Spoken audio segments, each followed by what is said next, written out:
Okay, today I will present three architects, Eero Saarinen, Eliel Saarinen. Well, I should have said first Eliel Saarinen, Eero Saarinen, and Henning Larsen. All three of them born on August 20th. So I begin with Eliel Saarinen, born in 1873. And he died in 1950. Unfortunately, his son, the famous architect Eero Saarinen, died rather young.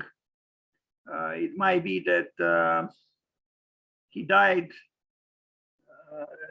very close to the death of his father.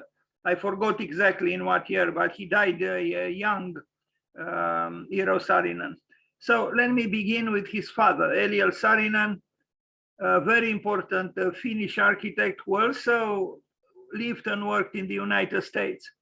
So Gottlieb Eliel Saarinen, born August 20th, 1873, and died July 1st, 1950, was a Finnish-American architect known for his work with Art Nouveau buildings in the early years of the 20th century. He was also the father of famed architect Eero Saarinen. Saarinen was educated in Helsinki at the Helsinki University of Technology. From 1896 to 1905, he worked as a partner with Herman Geselius and Armas Lindgren, that firm where he was a partner.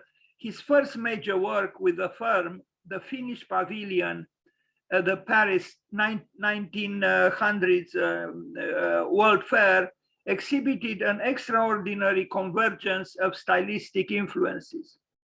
Finnish wooden architecture, the British Gothic revival, and the Jugendstil, that is Art Nouveau. Saarinen's early manner was later Christian, the Finnish national romanticism, and culminating the Helsinki Central Railway Station, a remarkable building. An image of it I placed on my invitation for today, which was designed in 1904 and constructed between 1910 and 1914. This was the man, and I imagine him being rather severe, probably with his son, Eero. I don't know why I have this feeling. I didn't check the facts, but this is the feeling I had, but a very good architect. Intense and skillful. Here he is with his son. In the middle is Eliel Saarinen, and on the left is Eero Saarinen. I don't know who the person on the right is.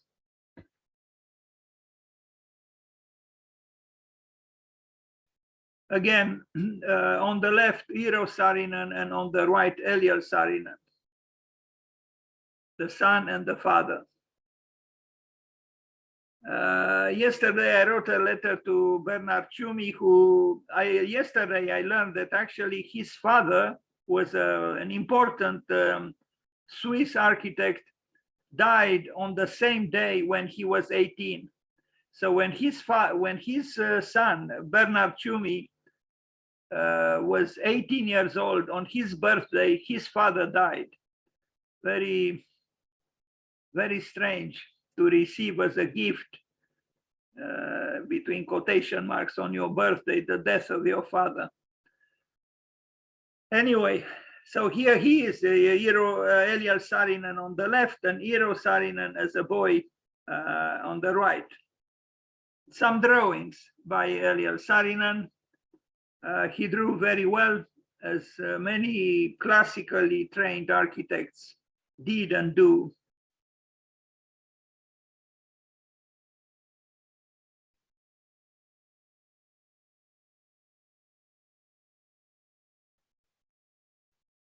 Now, the Finnish pavilion of the Exposition Universelle, about which I read a few things, this was the building. And yes, seen from today, it looks very, passé, almost folkish, but it had, I guess, its charm. Now, this building is, a residence, was a residence It was built in 1902, so almost 120 years ago in Finland. And yes, it's traditional looking indeed, but you'll see later on other works by him that are quite modern. But even if this is not so-called modern, we cannot deny its qualities.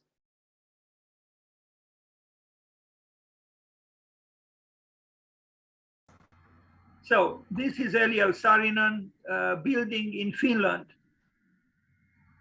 So there were various influences on his work, like Gothic revival, Jugendstil, Romanticism, you name it. But mainly, I would say, is the influence of his native culture, the Finnish culture. This is a building he built between 1901 and 1903. Then the National Museum of Finland, 1904, which looks almost like either a city hall or even a church. The nave on the left and the spire. Anyway, it's a kind of architecture that it was specific in a way for the time it was built in, and also for the country he worked for or in, that is Finland. But he became very well known, especially after he built the major railway station in Helsinki. And then after a while, he left for the United States, where he continued to build significantly. And we are going to see his works in the United States as well. So this is Eliel Saarinen, the father of Eero Saarinen. There are two famous Saarinens. One is the father, the one I talk about now, Eliel, and the son was Eero. And I'll talk about both today, because both were born on the same day. Interesting coincidence or synchronicities.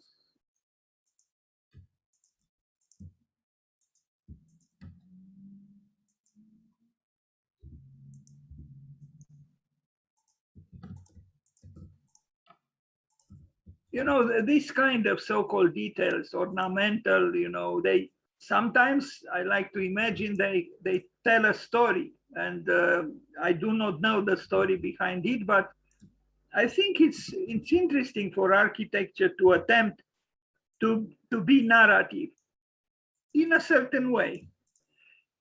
This is a people's house built in Tallinn in 1905. I would say that already the architectural language is, almost strikingly modern. 1905. But even here we see delicate, ornamental work, which has its meaning, I would say, and its beauty. Otherwise, the facade is rather simple.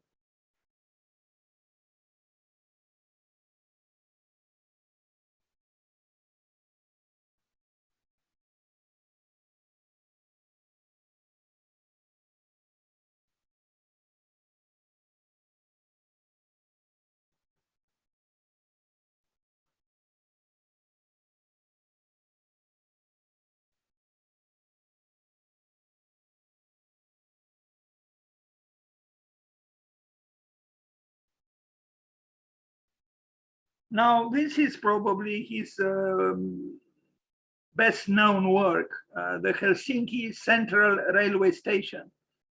It was built actually, in the 1910, but it was projected some years later. It's a major work, and I think this railway station stands its ground. It's monumental. It's skillfully designed, and 100 years later, we cannot say that we can build better railways, really. So it deserves its fame. the author, Eliel Saarinen, deserves the acknowledgement, our acknowledgements.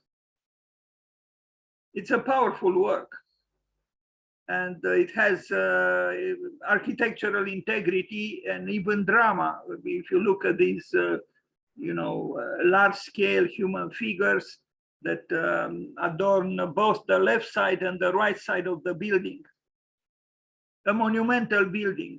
If you compare the building on the left with the building on the right, well, if you can make abstraction of the function, you wouldn't say that this building is passé or inferior or whatever.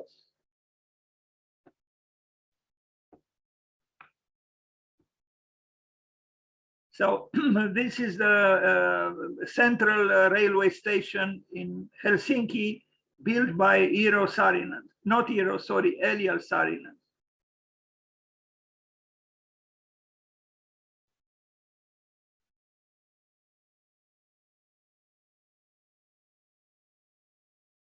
I wonder if we cannot again bring back sculpture into our buildings in some form. Maybe it is possible. It has to be tried to give some work to those artists who have nothing to do because we forgot them. This is the town hall in Lahti in 1911. Also a good work, it's, if you like, this so-called romantic architecture, which is connected to the past, but also has its own ethos.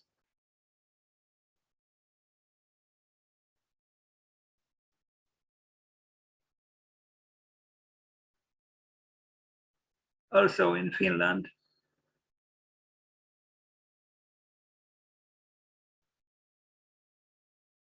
Without doubt, he was a major architect, Eliel Saarinen.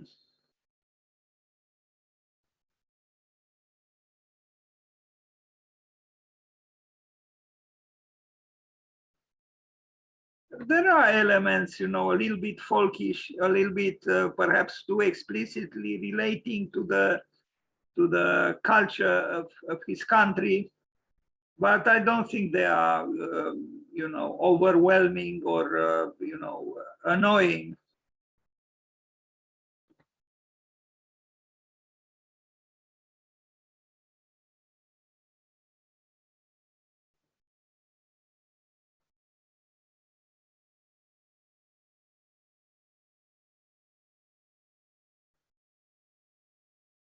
It's a quite dignified city hall, and it has these ornamental details which add to its charm, I would say.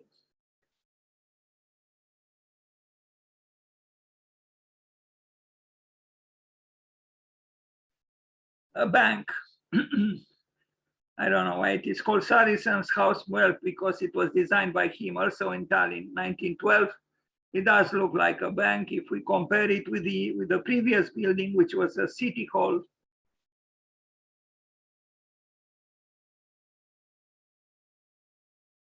Another railway station in another city, in Viborg. I think here the spelling was different. Alvar Aalto built a famous library. This railway station reminds one of the one we saw in Helsinki.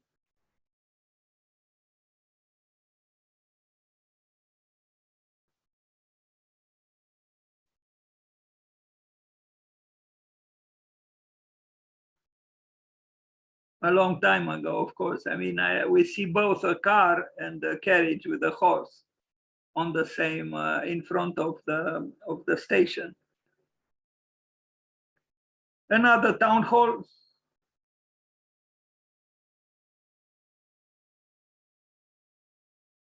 I like these buildings, these massive buildings using a lot of brick, reminding one a little of the architecture of H.H. Richardson in the United States, or Berlage in the Netherlands.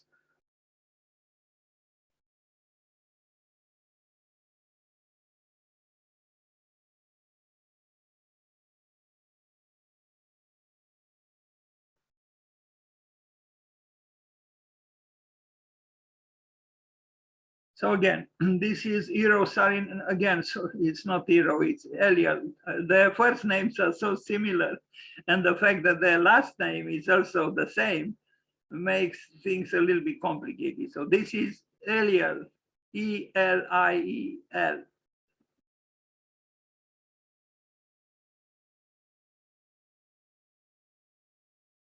The city hall. Snow. Snow. We don't know for how long we'll still see snow. Maybe even in the Scandinavian countries.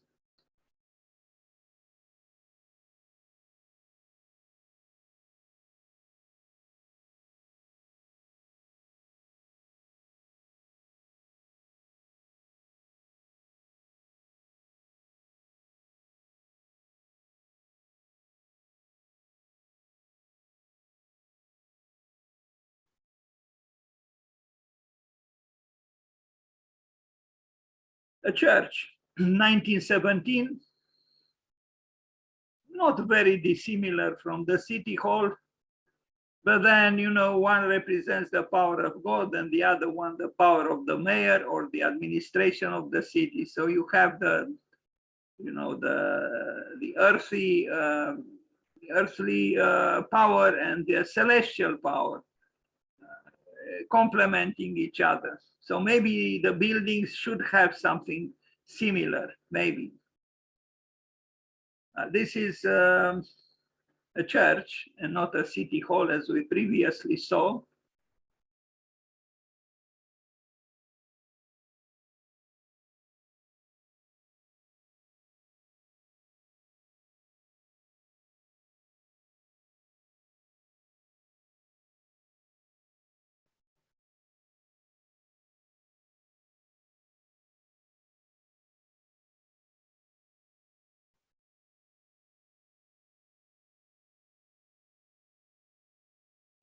Nice section. Now, maybe this interior is not very different from the interior of a railway station that he designed, maybe. I don't know. I didn't see pictures of the inside of the railway stations, but I imagine they, well, sorry, I should not have said this, perhaps. This is a church. But if I look at the structure of the building, this, if you eliminate the benches, you could have obtained an image maybe appropriate for a railway station. The Marble Palace in Helsinki, 1918. A more modernistic building without sloping roofs. I'm not sure it's a progress compared to the previous buildings.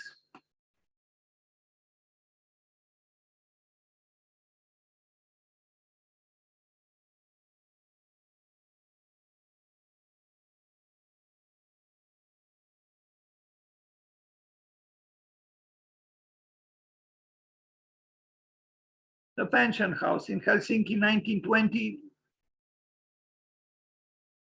Usually it is difficult to have a sloping roof on a bulky, massive, even tall building. But I think he managed somehow to remain to an extent rather graceful, although the dimensions of the building are not very small.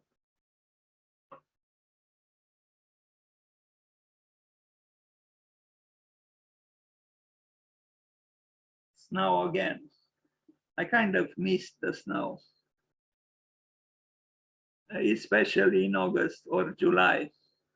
Anyway, we didn't have snow even in the winter, so. A music shed, a music kind of a concert hall in the United States. So he already left Finland, and now we find him in the United States in 1938. Different kind of building, you know, adapted, I guess, to the Brave New World. Was surprised one when you consider the previous works. Quite large and rather flat. A music hall in Buffalo, New York, 1940. Very massive indeed.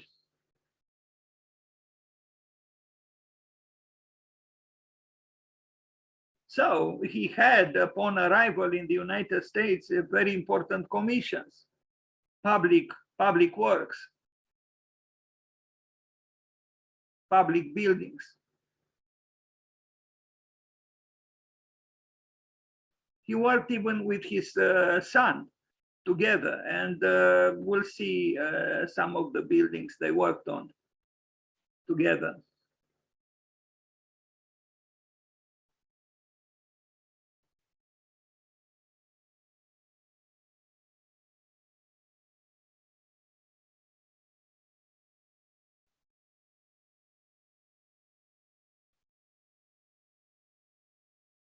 In Buffalo, there was a very famous building by Lloyd Wright, the Larkin building, which was demolished by the Americans, by the North Americans, in order to build a parking lot.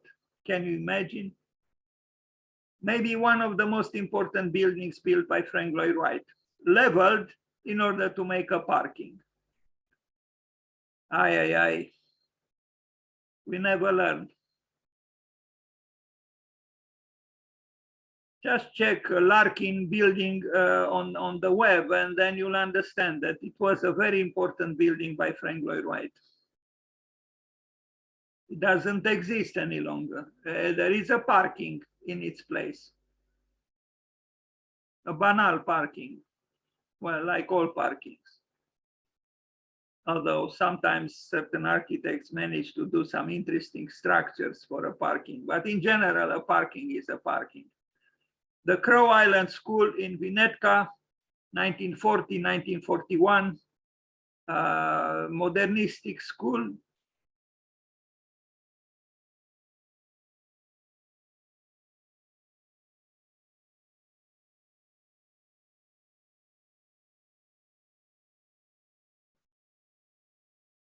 He became kind of a functionalist in the United States.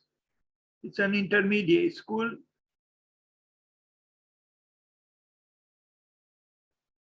It might be that he worked on this building with his son. I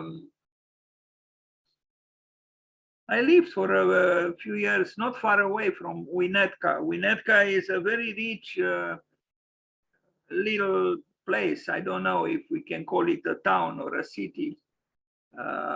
Actually, I never went there. I didn't live too far away. I lived in a different town. But I know of Winnetka. I always wanted to go there, but I never managed to. Anyway, at that time, I didn't know that Saarinen built a building there. Anyway, it's a a small one floor, one store building. Is nothing but he did it. And the building seems to have a clarity, in the distribution of the functions. In fact, if I look at this wing, or mainly this wing, even this one has something of the, well, yes and no, but it makes me think a little bit of the studios at the University of Architecture and Urbanism, Ion Mincu in Bucharest. Because there are ateliers perpendicular on the corridor, except that in Bucharest there are no rooms here. It's just you can see the whatever is outside. But anyway, it's a typical arrangement for a school.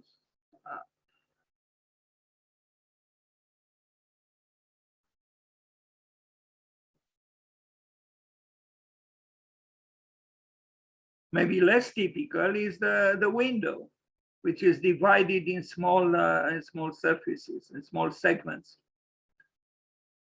Anyway, this is Eliel Saarinen, already in the United States. The first Christian church in Columbus, Indiana, 1942. I like this church. It has the dignity that it's supposed to have. It's austere. It has a clarity which makes one believe in this building, if we can say so. And in front of it is a statue, a sculpture by Henry Moore, the famous British sculptor. I think it's a good church, a good building, and it has a certain subtlety. The elevation. Yes, it has the grid, but then the cross is incorporated there convincingly. The proportions of, and it's discreet.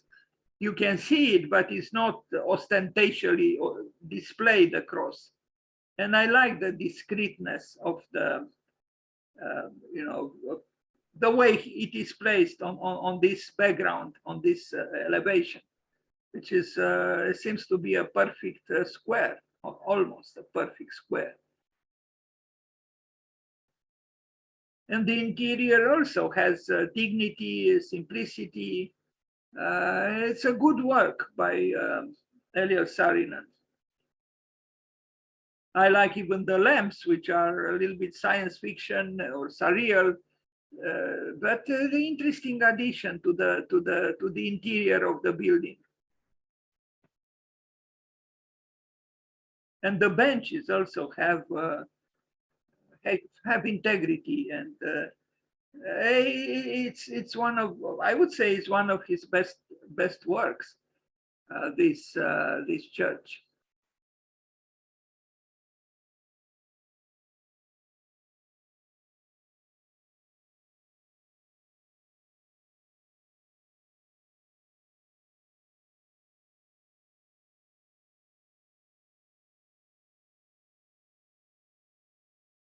I think these are the entrance doors, and they are very interesting. Look at the handles.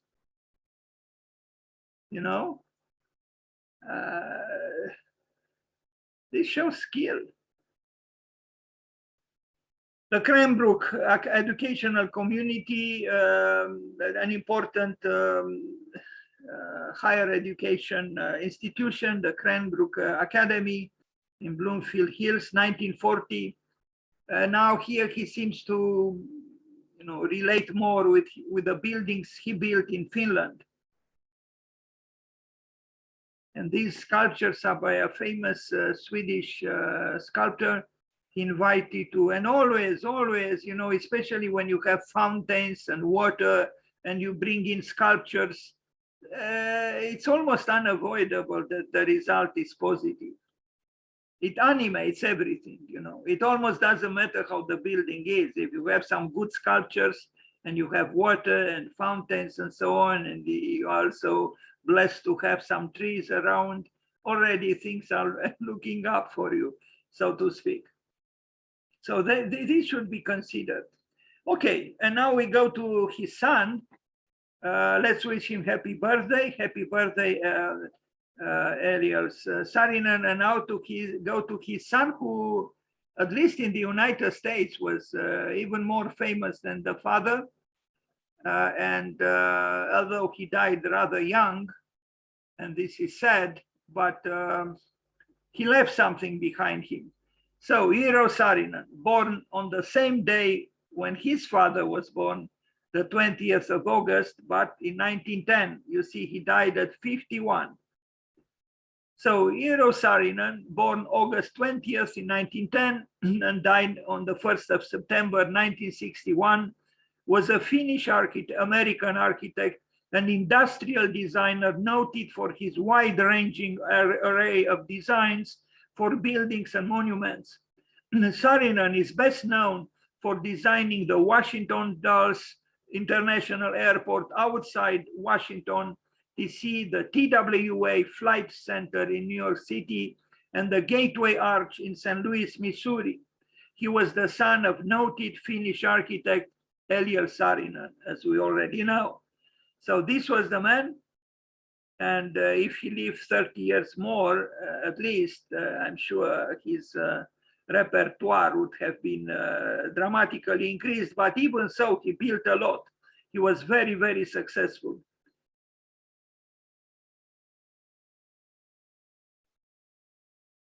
not just as an architect, but also as a designer. He designed some important pieces of furniture. So this is Eero Saarinen.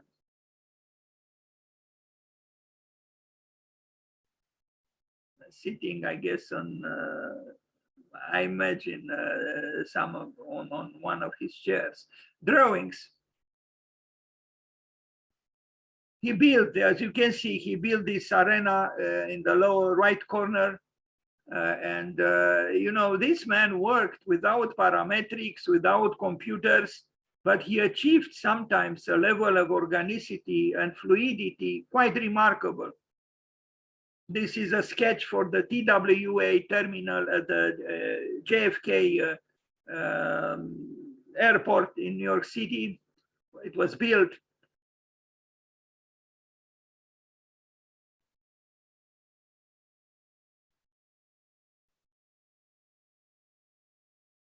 This is the airport in Washington, D.C. We are going to see pictures. This is the arch in St. Louis. Now a studio and home in Finland in 1929, 1930. So I imagine he worked with his father. He was 19 years old in 1929. Yes, we already saw this building done by his father. So I guess he was helping his father. Now the Swedish theater in Helsinki, he worked with his father from 1935 to 1936. So he was 25, 26 years old when they remodeled this building in Helsinki, the Swedish theater. So at the beginning, Eliel Saarinen, Eero Saarinen, also worked in Finland together with his father, although I think he was born in the United States.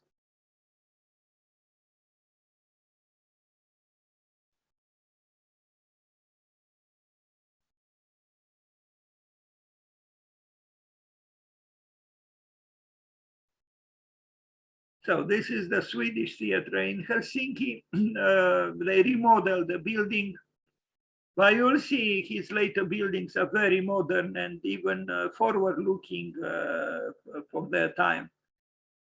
The Svenska Teatern, the Swedish theater, Helsinki. Now the Fenton Community Center in Michigan, 1937, 1938, again working with his father. He was 27, 28 years old.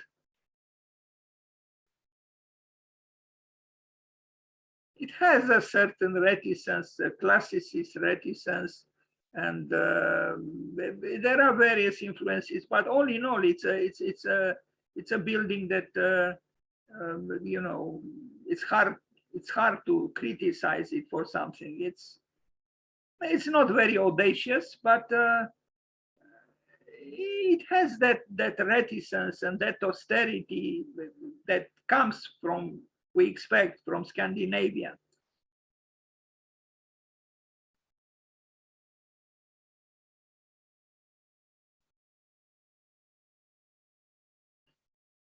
A house in Michigan, first building designed independently. So this building, when he was 27, 28 years old, he designed without his father. It's not a very remarkable building, but you know, I guess he learned something about building when he built this house all by himself. But you'll see some remarkable designs by him. 1939, building Saarinen designed within Michigan's Copper Country, designed in conjunction with his father, Eliel Saarinen, 1939. This period is a little bit subdued, or I don't know very well how to call it. Maybe both of them were still somehow reticent, but you'll see that the son at least got even wild at times later on. Another house, 1937, 1940. I guess it was hard for them to accommodate themselves into the context, the North American context. And you can tell the building is it's kind of undecided, stylistically speaking. There is a tendency towards modernity, but there is also a tendency towards masonry walls and brick, and you know, slight nostalgia maybe for what we call tradition. The interior though has you know, the spaces are more fluent and or fluid, and an increased modernity somehow. But then you look at this door and look at this fountain here, you know, and you know, they belong to two different worlds altogether.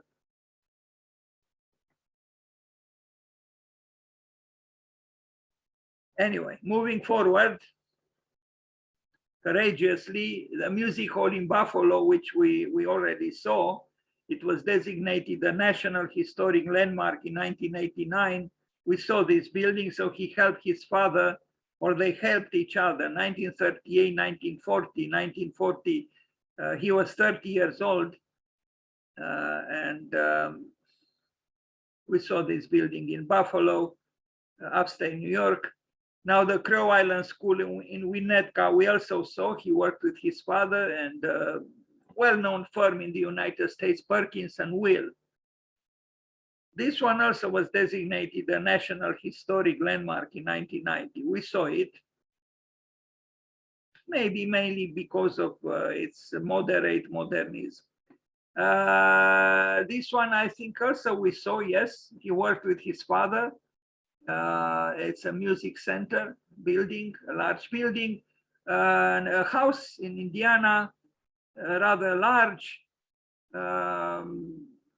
Is beginning to show signs of a desire for modernity, but rather slowly and reticently. But you begin to feel that he's evolving towards. Unfortunately, he didn't live much longer. This was built in 1941. He died 9-10 years old later, but he built a lot. You will see his career really launched him into an unending almost quest for new expressions, and he had incredible commissions.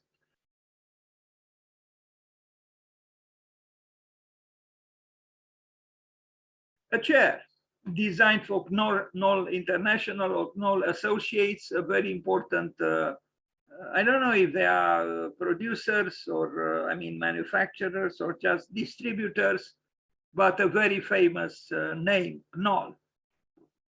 And you can see that he was quite skillful as an object designer, furniture designer as well as other Scandinavians were and are. They are quite good at, you know, Scandinavian design is indeed very high quality most of the time. After all, they have the king of chairs, well, from Denmark, not from Finland, Hans Wegner.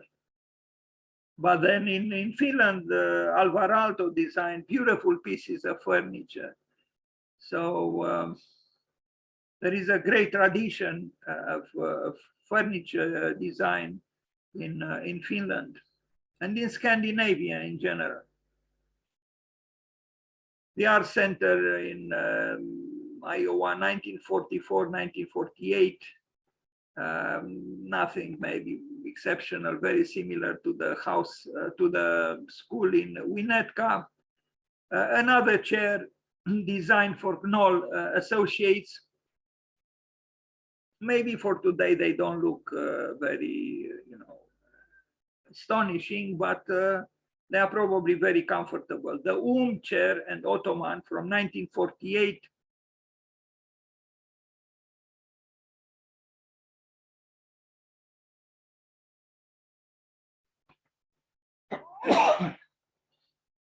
Sorry. They do look comfortable, and there is still a level of modernity, but otherwise the aesthetics are rather mid-century. meaning mid-century, 20th century. The Christ Church, this one, we saw that he worked with his father, this building. No, this is different from the other one that we saw. This is in Minneapolis, Minnesota, 1947, 1948. It's different, but still similar. And this one is also, I think, an excellent building. It would be interesting to have both buildings compared, one near the other. But, you know, in both, he worked with his father. Or I'm not sure, maybe the first one I showed was done just by his father. This is done by his father and him together. But we see already the signature architecture, you know, a simple space without adornments, and a cross which is distinguishable, but not in an aggressive way. The Gateway Arch in St. Louis, Missouri, 1947-1965. Monumental arch in the crime capital of the United States, St. Louis. At that time was not, I like to think and I like to hope, the crime capital of the United States. But for a number of years, St. Louis was exactly this. So he built this arch, I guess symbolizing the conquest of you know, the Europeans coming in North America from the east and then advancing towards the west. So I don't know, we can comment perhaps on the symbolism of this triumphal arch. But in terms of architecture and its even engineering prowess, it deserves appreciation. It's quite massive. I mean, you know, its dimensions are look, compared to the height of these buildings.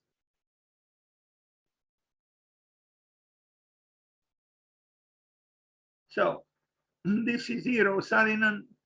Now here I wanted to show, and I showed before this, I think a friend of mine did this project for the House of Crime near the arch built by Eero Saarinen. And she added this, I don't know how to call it, a structure, I guess, that she envisioned working with 3D Max, trying to symbolize the dark side of St. Louis in the vicinity or even entanglement with the Apollonic arch. Because I think, but at that time when Eero Saarinen built this arch, probably St. Louis didn't confront itself with high crime. But when I launched this competition, yes, St. Louis was, and maybe still is, I hope not, the crime capital of the United States.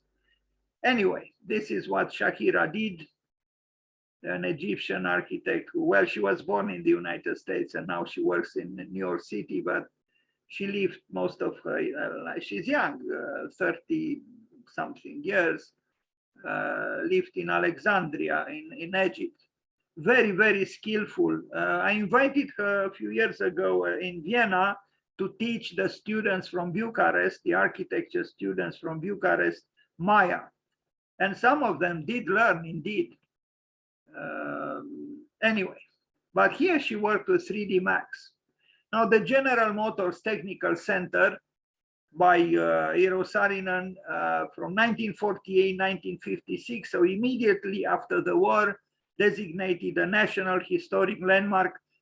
We already saw that several buildings by him were designated National Historic Landmarks. And it's, you know, look at the cars and look at the architecture. You know, it's a distance. The building still has a striking modernity, and both what we saw and here. Although here is a kind of an international style, but very well designed and very well executed.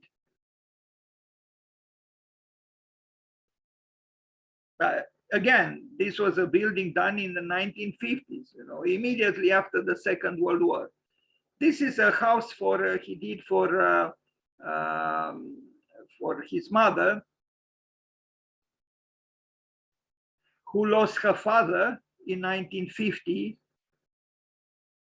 Yeah, and his son himself died in 1951. No, it was 1961. He died in 1961. This is the house he built for his mother after the death of his father in 1950. So actually, Eero Saarinen died 11 years after his father died. Now a bank and trust, 1950, 1954. This one also designated a National Historic Landmark. It's a nice building, and I like especially the roofing with the skylights.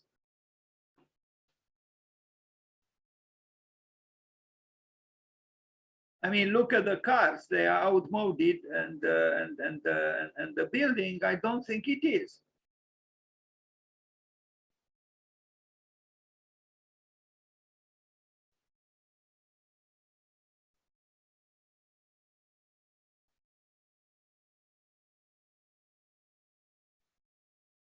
So this is Eero Saarinen, mid-century architecture.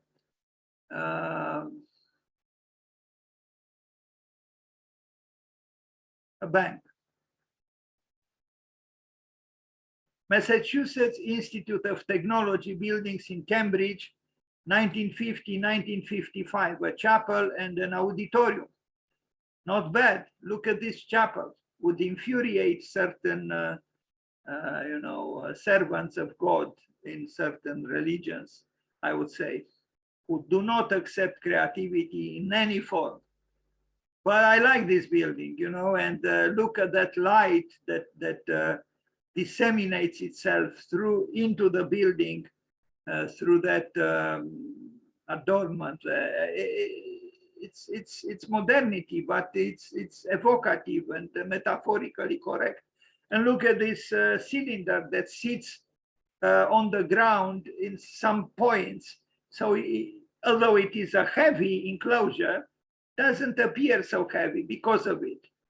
You know, it's very elegant, I think. Now you will say, why should the chapel be elegant?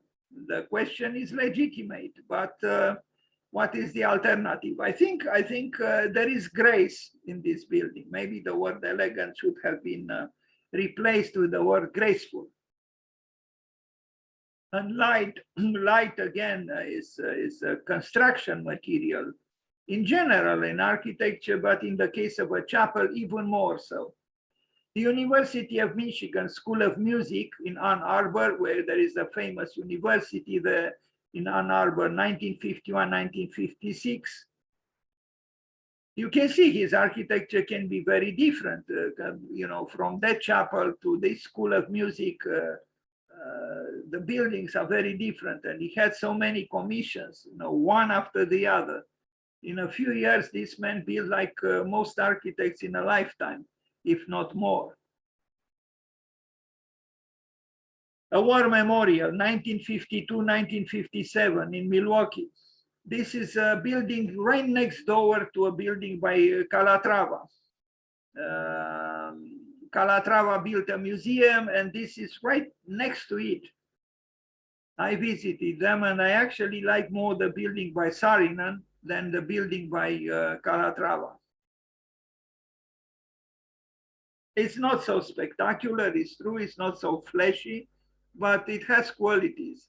Here is this building here that you see here belongs to Calatrava, and this is the building by Eero Saarinen. You see here almost the signature silhouette or aesthetics of Calatrava.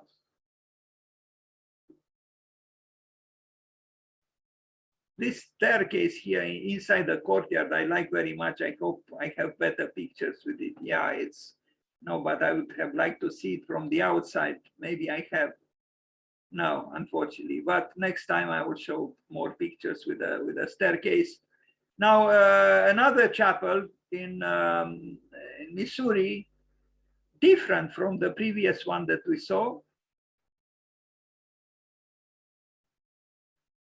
The first word again that came to me was elegance again, and maybe the word should not be used, and instead gracefulness. I don't know, but there is geometry. It's a strong geometry, but it's also a graceful geometry. It's not overwhelming. So I think it's a good building. And yes, the ceiling and the roof are important in the case of a church or a chapel, because they are the transition from the earth to the sky, from man to God.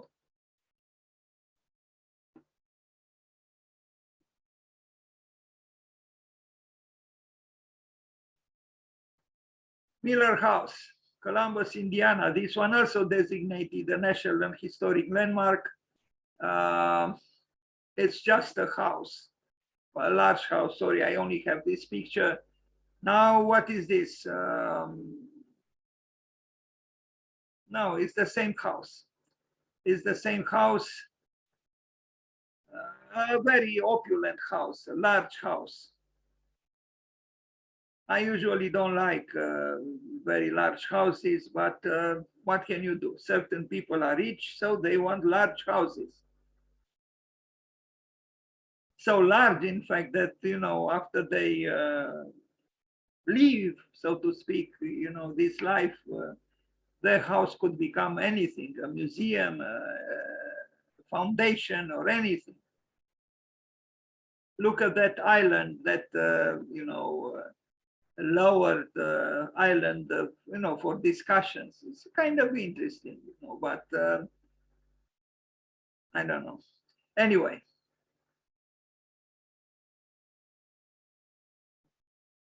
Concordia Senior College, Fort Wayne, Indiana.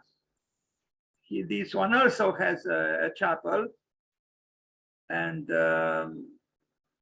you know, it's not a, you know, it's not a wow architecture, but inside it's more impressive because of the simplicity of the architectural language, and there is some drama in this simplicity, I would say.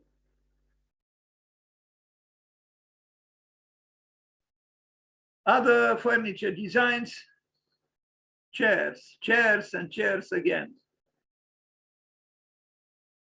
Now, a house at Vassar College, well, it's called a house, it's actually a dormitory. Not bad.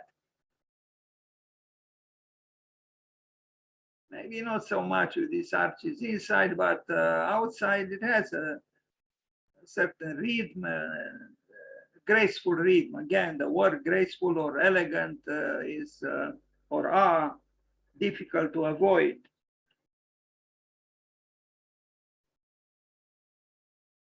So this again is Eero Saarinen. Now the United States Chancellery building in Oslo in Norway, 1955, 1959. Well, this is a governmental building. What can we do?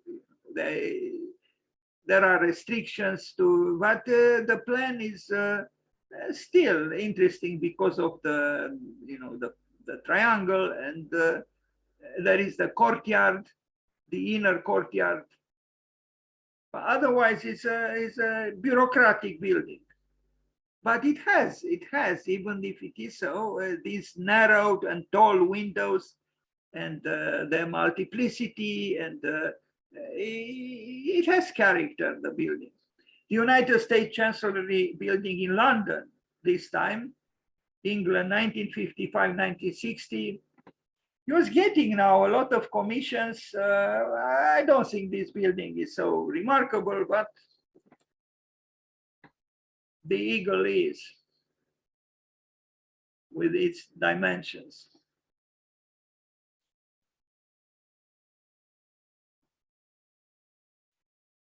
This is though a nice building, this ring, which I actually saw, New Haven, Connecticut, at Yale University, and it's already a fluid and an organic architecture done before, again, the arrival of Its Majesty, the computer, and parametrics and so on.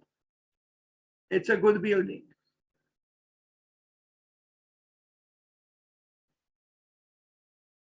Eero Saarinen in New Haven, Connecticut.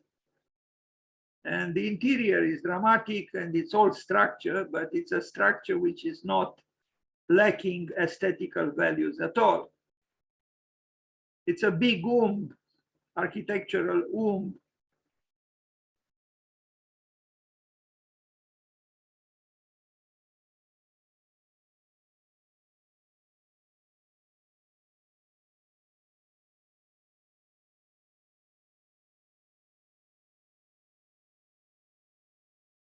But even here, the word graceful cannot be forgotten. The IBM manufacturing and training facility in Rochester, Minnesota, 1956, 1958. There is another Rochester in New York, and maybe there are several in the United States. In New York, there is an important building by Louis Kahn in Rochester. Now look at this building. You know, I like it, you know, you would say it's international style, it's perfectly Cartesian, but there is a mysterious quality because of this blueness that makes it almost surreal. And again, the elegance of, you know, just the thin line at the top and the thin line at the bottom, I think is very elegant. And it makes me think a little bit, although it is different, about the Louvre Museum by Kazuyo Sejima in France. A nice building by Saarinen, I would say, for IBM.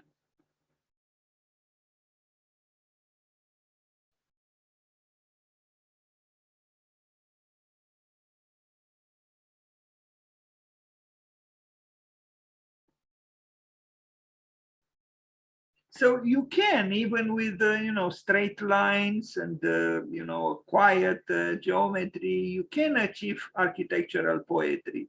And this is what I see here. It's architectural poetry.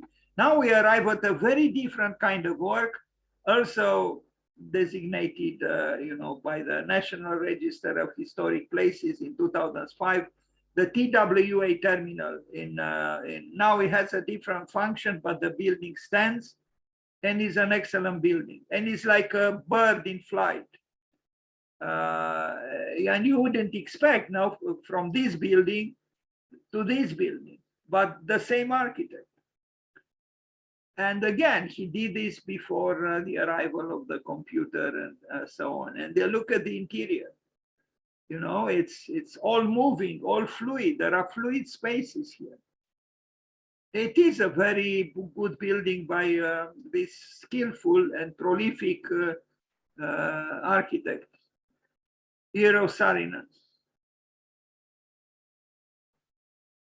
He was, at that time when this was being built, was the chief juror in the competition for the opera in Sydney. And it was because of him that the project by John Woodson was chosen. And that's why Sydney has now the opera in Sydney as we know it all. Because initially the jury rejected the project by John Woodson. And Eero Saarinen, who arrived one day later for the jury process, he had troubles. Well, the plane was, the departure from New York was postponed for one day. When he arrived in Sydney, he wanted to see the projects that were already eliminated by the other members of the jury. And he came across the project by John Woodson, and being the chief juror, he had the position and the power to advocate it. So that's why That's why Sydney has the building that it has now, the famous opera in Sydney.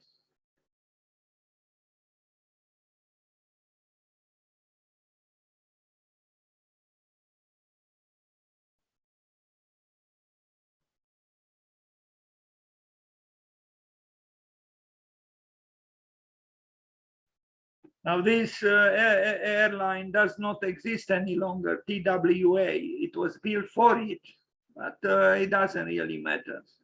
Also, Walter Gropius built a skyscraper for Pan Am, another airline which does not exist, and the building exists. So anyway, look at the desk, and not just the desk. It was, and it is, and it will be a remarkable building. Now, Hill College House, again, it's a public building, a dorm, undergraduate dormitories at the University of Pennsylvania. You would say at first that it's not an exceptional building, but look at the windows, you know, almost fortress-like. They have something medieval, and you know, on closing inspection, you discover virtues in this building that at the first appraisal might not be so noticeable. I like these windows, you know, they seem to evoke a thicker world than perhaps is.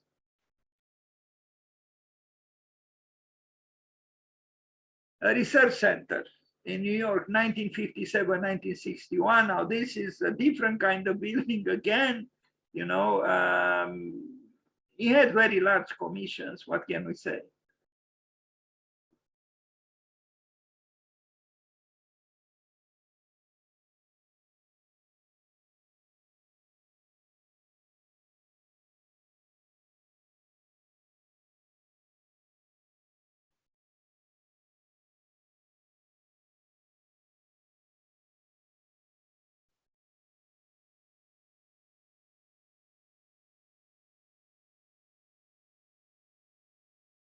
Bell Telephone Corporate Laboratories. You know, for this kind of function, he often employed, you know, kind of an international style aesthetics. This building was abandoned for a number of years. You see at the bottom, abandoned America, but I think it was rescued. It was revitalized. A good building. I mean, look at the leaves creating this ad hoc installation in this empty space in the center. And this is, you know, after refurbishment, another company bought it, and good that it was saved because it's a good building. This building I like very much. The Deere and Company, they produce heavy duty equipment by high quality. It uses corten, and it has elegance, but it also has rawness. It is raw, but also elegant, somehow in a strange mixture. A lot of metal, but it's not, I would say, an arrogant metal. I like it.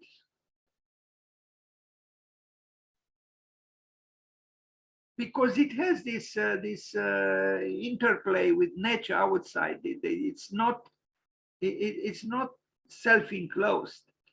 And look, it's very luminous. It almost has some kind of a Japanese feeling about it. Very skillfully done. And you see the equipment produced by this company. They even look good, I would say, inside the building.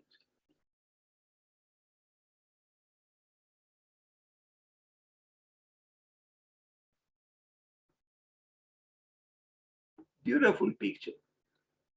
Black and white, but graphically is impeccable. Because you see how the building was built.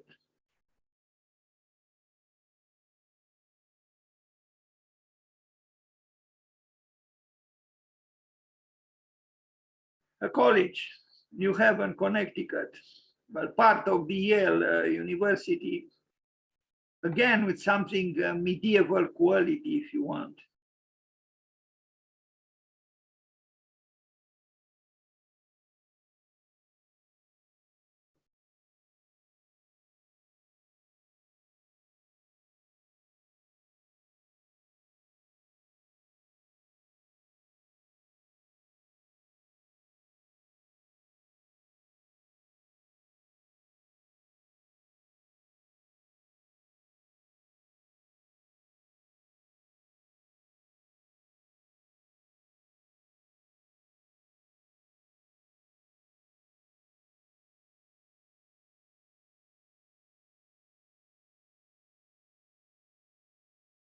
It's a very rich university, so in a way you can see this.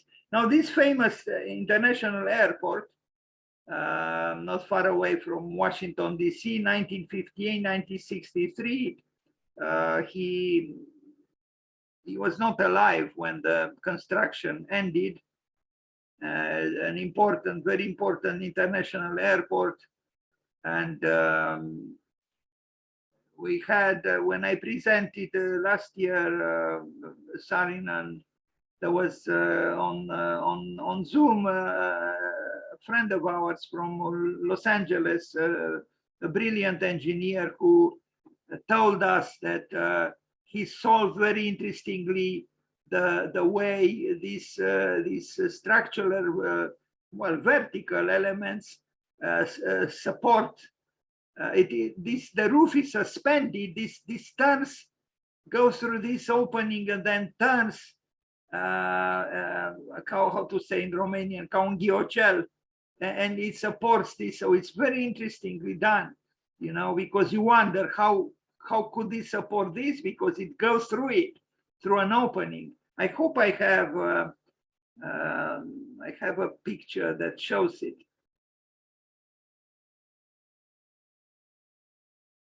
You see here, actually, they go through it and then it suspends.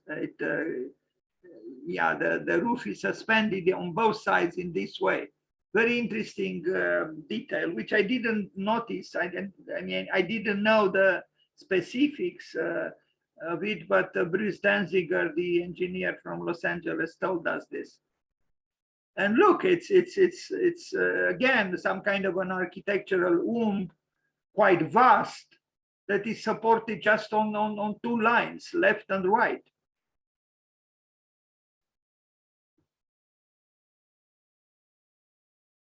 So structure becomes ornamental.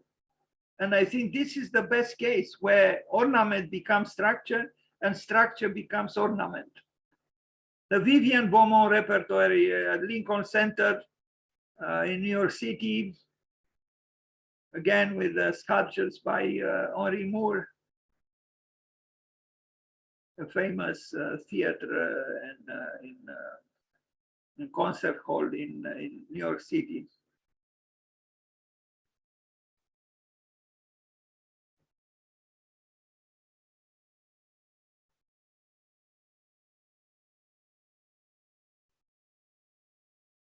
North Christian Church, Columbus, Indiana, 1959, also designated National Historic Landmark, and a church it is.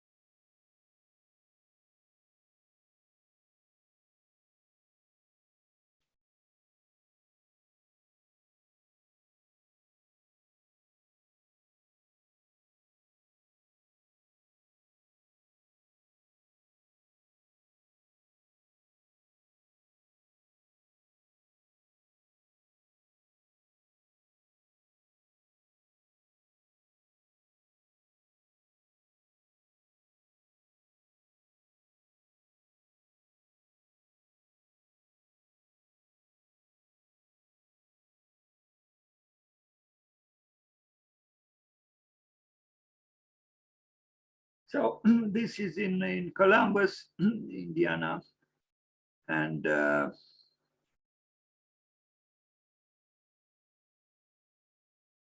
The CBS building, this building, again, I cannot avoid the word elegance, quite elegant. The black skyscraper. Here you don't see its blackness very well, but I have seen this building with my own eyes, and it stood out for me without knowing at the time that was designed by Saarinen for its elegance. This black stone, which here appears grayish, but it's actually black.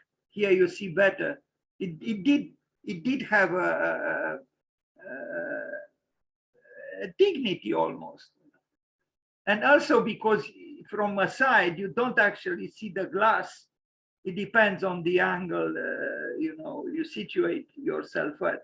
But you see here you don't see the glass, here you see it. So the building has this ambivalence, ambiguity, which makes it interesting. Otherwise, it's a very coherent and, functional building.